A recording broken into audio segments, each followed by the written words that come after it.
Okay, we're going to change the headlight, the lamp part in this headlight on a Fiat 500e.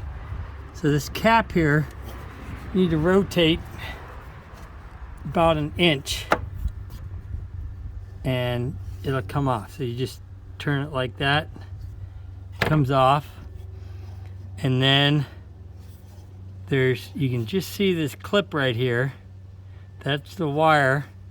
Pull that off, and then you rotate the lamp. The lamp's in there like that. You just rotate it straight up. It'll come out. Put the new one in.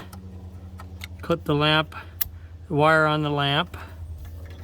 Put the lamp in just about vertical. I don't know if you can see that. It's almost vertical. And then just rotate it till it's about 45 degrees and you'll feel it snap in. Now this cap, when you put it back on, make sure you still got the gasket in it. And it doesn't matter which way you put it on, they're all the same. So just get it, kind of rotate it there till it seats, then rotate it about an inch and you're done.